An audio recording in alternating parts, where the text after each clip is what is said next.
Este es el santoral que la iglesia nos presenta para este 16 de enero. La iglesia hoy recuerda a San Honorato de Arles, el obispo que estableció el célebre monasterio en la isla de Lerins y después aceptó regir la sede de Arles, de familia galorromana y pagana. Él y su hermano Venancio se convirtieron al cristianismo. Después peregrinó a Grecia, donde entró en contacto con los monjes de aquellas tierras y conoció su modo de vida. A pesar de su mala salud, se dice, era muy activo, muy trabajador. Murió poco después de ser elegido arzobispo de Arles. También la iglesia hoy recuerda allá en Sri Lanka, en el Océano Índico, a San José Bas, presbítero de la Congregación del Oratorio, que se entregó con inusitado fervor a predicar el evangelio de salvación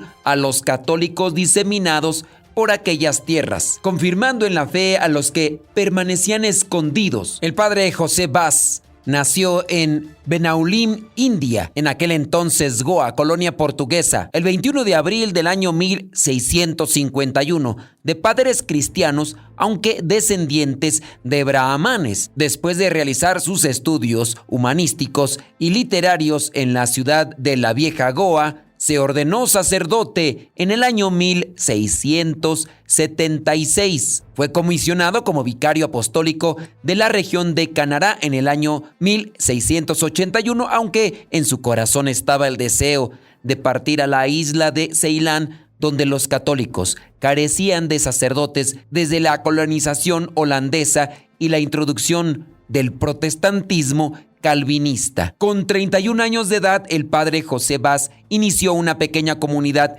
que se estableció en la iglesia de Santa Cruz de los Milagros. Surge entonces la necesidad de darse un estatuto para normar su vida y trabajo comunitario, y deciden adoptar las constituciones de la Congregación del Oratorio, fundada por San Felipe Neri en Roma, dedicándose a la oración, la predicación y la caridad con los hambrientos que abundaban en la dorada Goa. Así las cosas se resuelven. Ir a Ceilán, 2 sacerdotes, un hermano y un joven laico en el año 1687. Entran clandestinamente en la isla como mendigos pordioseros errantes para poder atender a los católicos que estaban ocultos por la persecución de los calvinistas. Se extienden entonces de la costa al centro de la isla en el reino de Kandy, desarrollando una amistad con el rey de aquel lugar. Y a su muerte, en el año 1708, con su hijo,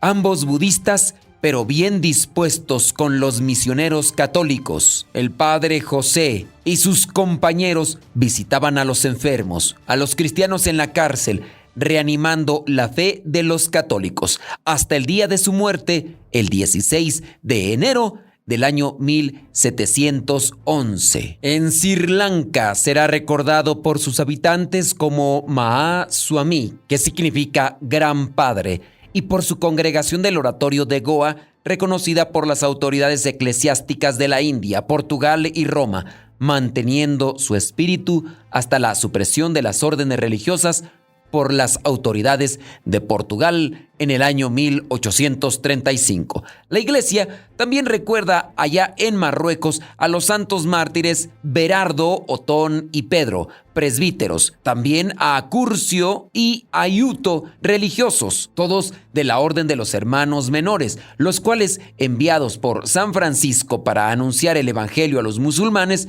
fueron apresados en Sevilla y trasladados a Macarrech, donde les ajusticiaron por orden del príncipe de los sarracenos. Fueron decapitados en el año 1226. La iglesia también tiene presente allá en Roma a San Marcelo I Papa, que, como recuerda el Papa San Dámaso, fue un verdadero pastor, por lo que sufrió mucho, siendo expulsado de su patria y muriendo en el destierro por haber sido denunciado falsamente ante el tirano por algunos que despreciaban la penitencia que les había impuesto. El Papa San Marcelo I fue elegido después de 4 años de la muerte del Papa San Marcelino, debido a la persecución del emperador Diocleciano allá en el año 303 al 305.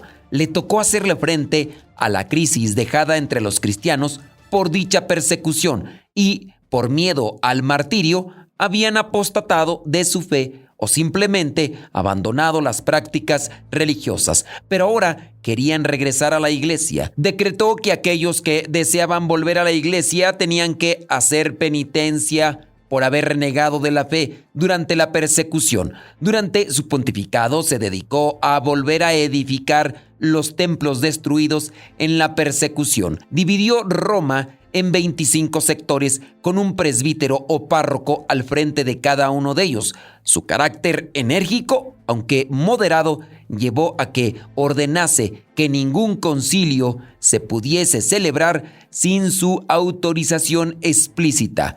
Murió en el exilio el 16 de enero del año 309. Su cuerpo fue devuelto a Roma y sepultado en el cementerio de Priscila. Y este fue el santoral que la iglesia nos presenta para este 16 de enero.